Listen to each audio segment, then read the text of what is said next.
नमस्कार मित्रांनो, काल आपण एक इंस्टाग्रामवरती रील अपलोड केली होती. त्याच्यामध्ये अण्णासाहेब पाटील आर्थिक विकास महामंडळ ह्या लोन संदर्भात माहिती सांगितली होती. तर त्या संदर्भात आपल्याकडे आलेले सीए आणि चार्टर्ड अकाउंट वैभव काळे सर यांना 3 वर्षापेक्षा अधिक बँकेच्या क्षेत्रामध्ये अनुभव आहे. तर ते आपल्याला आज त्या अण्णासाहेब योजना पाटील लोन बद्दल माहिती सांगणार आहे. सर, हे अण्णासाहेब पाटील आर्थिक विकास महामंडळ म्हणजे काय नेमकं?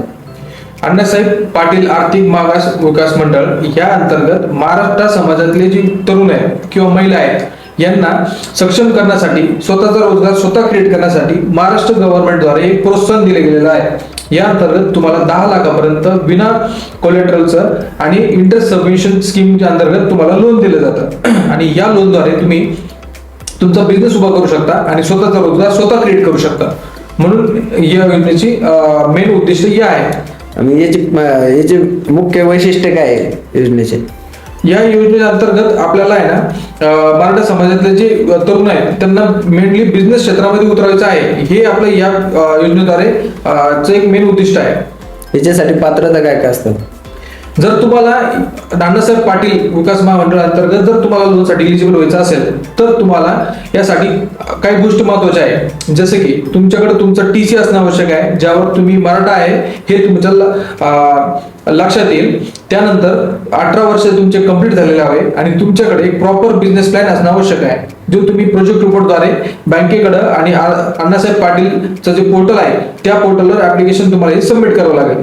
आपल्याला याच्यात लोन किती पर्यंत भेटत, म्हणजे किती लाखापर्यंत लिमिट असते आपल्या लोनची? आता याचं लोनची इलिजिबिलिटी डिपेंड असते बिझनेसच्या प्रपोजलनुसार. तुमचा बिझनेस किती आहे, त्या बिझनेससाठी रिक्वायर्ड कॅपिटल किती आहे हे त्या बिझनेसला बघून ठरवलं जातं. त्यामुळं लोन ऍप्लिकेशन आपल्याला किती गरज आहे त्या पद्धतीने आपण केलं पाहिजे.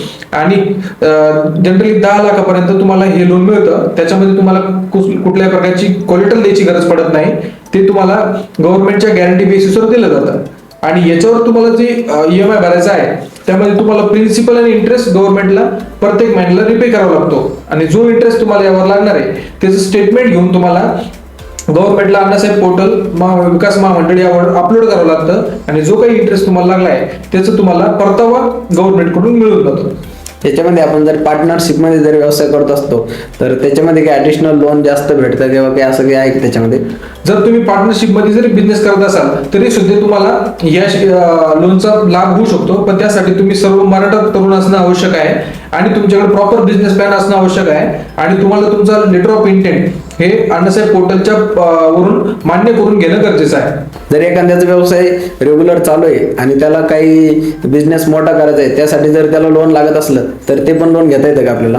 अण्णासाहेब पाटील विकास महामंडळाच्या अंतर्गत जे लोन दिलं जातं ना, यामध्ये तुम्ही नवीन बिझनेस सुद्धा स्टार्ट करू शकता आणि एक्झिस्टिंग बिझनेस साठी तुम्हाला हे लोन मिळू शकतं. पण तुम्हाला जर तुमचा एक्झिस्टिंग बिझनेस असेल तर तुम्हाला ही लोन लवकर मिळण्याचे चान्सेस जास्त असतात. कारण की तुमच्याकडे एक्झिस्टिंग काहीतरी एक्सपिरियन्स असतो, त्या क्षेत्रात तुम्हाला नॉलेज असतं आणि ते नॉलेज यूज करून तुम्ही प्रॉपरली EMI सुद्धा भरू शकता. कारण की तुमचा बिझनेस मधून थोडासा प्रॉफिट जनरेट व्हायला सुरुवात झालेली असते. तर तुम्ही या लोनसाठी इलिजिबल होण्यासाठी अशा कोणकोणत्या महत्वाच्या गोष्टी ते लक्षात ठेवलं पाहिजे मित्रांनो. त्यासाठी तुम्हाला तुमचा सिबिल स्कोर चांगला ठेवणं गरजेचं आहे. सिबिल स्कोर म्हणजे काय, तर हे तुमचा लोन घेतल्याचा एक रिपेमेंटचा एक ट्रॅक असतो, ज्या अंतर्गत जर तुमचा सिबिल स्कोर चांगला असेल तर बँक तुमच्या रिपेमेंट चांगली कॅपॅसिटी आहे हे कन्सिडर करू शकतं. त्याच्यानंतर तुम्हाला तुमच्याकडे तुमच्या बिझनेसचं शॉप ऍक्ट लायसन्स असणं आवश्यक आहे. त्या व्यतिरिक्त तुमच्याकडे उद्यम रजिस्ट्रेशन सर्टिफिकेट आवश्यक आहे. उद्यम रजिस्ट्रेशन सर्टिफिकेटमुळे तुम्ही स्मॉल आणि मीडियम एंटरप्राइजेस मधून बिलॉंग करता हे ते सर्टिफाय होतं आणि तुम्ही या लोनसाठी इलिजिबल होतं. एवढंच नाही तर जर तुमचा एक्झिस्टिंग बिझनेस असेल आणि जर तुम्हाला GST रजिस्ट्रेशन ऍप्लिकेबल असेल तर तुम्हाला आणखी चांगलं बेनिफिट होऊ शकतं. कारण की तुमचा GST मध्ये पूर्ण टर्नओव्हर प्रॉपरली दिसून येतो आणि त्याच सोबत तुमच्या बँकमध्ये सुद्धा तो पैसा येत असतो. त्यामुळे बँकांना तुमचं प्रपोजल अनालाइज करायला, समजून घ्यायला जास्त हेल्प होते. त्यामुळे बँक जास्त कॉन्फिडेंटली तुम्हाला हा बिझनेस मध्ये अप्रुव्हल देऊ शकते आणि तुम्ही या गोष्टीसाठी एलिजिबल होऊ शकता. हे लोन घेताना कोणकोणती गोष्टीची काळजी घेणं आवश्यक आहे? जे आता आपण सांगितलं की या गोष्टी तुम्हाला लागतील, बँकिंग, GST, डिड्यूक, तुमचा सिबिल स्कोर, या गोष्टीचं तुम्ही प्रॉपरली काळजी घेणं गरजेचं आहे की जेणेकरून तुमची फाईल या कारणामुळे रिजेक्ट होणार नाही. कारण की बँक असेसमेंट करताना फक्त तुमच्या 4 गोष्टी पाहते. एक तर तुमचा डिड्यूक म्हणजे तुमचा सिबिल स्कोर कसा आहे, तुमचा रिपेमेंट हिस्ट्री त्याच्यातून समजून येते. त्यानंतर दुसऱ्या क्रमांकावर आहे तुमचे ITR. जर तुम्ही एक्झिस्टिंग बिझनेस करत असाल तर तुमच्या लास्ट 2 वर्षाचा बिझनेसचा ITR. त्यानंतर तुमचा प्रोजेक्ट रिपोर्ट कसा आहे, त्यानंतर तुमचं जीएसटी रिपोर्ट आणि तुमचं बँकमध्ये होणारे ट्रान्झॅक्शन. आजकाल सर्व बिझनेस हे ऑनलाईन झाले आहेत, त्यामुळे तुम्ही तुमचा बिझनेसचा जास्तीत जास्त टर्नओव्हर हा बँक अकाउंटमध्ये घेणं गरजेचं आहे, जेणेकरून बँकेला कॉन्फिडन्स निर्माण होईल की तुमचा टर्नओव्हर हा जेन्युइन आहे आणि तुम्हाला या लोनसाठी तुम्ही पात्र होऊ शकाल. ठीक आहे, आता हे झालं. पण आता हे लोन बरेच काय होतं माहिती का, लोक फ्रॉड करतात. लोकांना माहिती नसतं लोन कुठून घ्यायचं, तर कसं अप्लाय करायचं, यासाठी अप्लाय करण्याची प्रोसेस कशी आहे? मित्रांनो, यासाठी सिम्पली तुम्ही काय करू शकता की तुम्ही अण्णासाहेब पोर्टल विकास महामंडळ वर जाऊन तुमचा प्रोजेक्ट रिपोर्ट, तुमचे डॉक्युमेंट जसं की तुमचं TC, तुमचं आधार कार्ड, पॅन कार्ड, बिझनेसचं प्रपोजल, बिझनेस कसा सुरू करणार आहे त्याची माहिती पोर्टलवर अपलोड करा. तिथून तुम्हाला एक LOI मिळेल, लेटर ऑफ इंटेंट.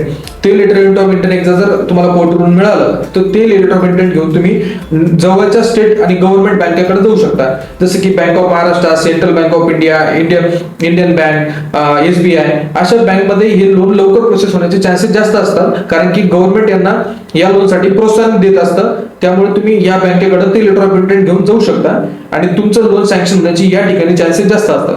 तर मित्रांनो, तुम्हाला या योजनेत कशा अप्लाय करायचं, याच्यात काय काय काळजी घ्यायला पाहिजेत काय नाही, आपण हे सगळंच CA वैभव काळे सर यांच्याकडून माहिती करून घेतली. जर तुम्हाला स्वतःचा व्यवसाय सुरू करायचा आहे आणि एक स्वतःचा एक मालक बनायचं आहे तर तुम्ही आम्हाला DM करू शकता.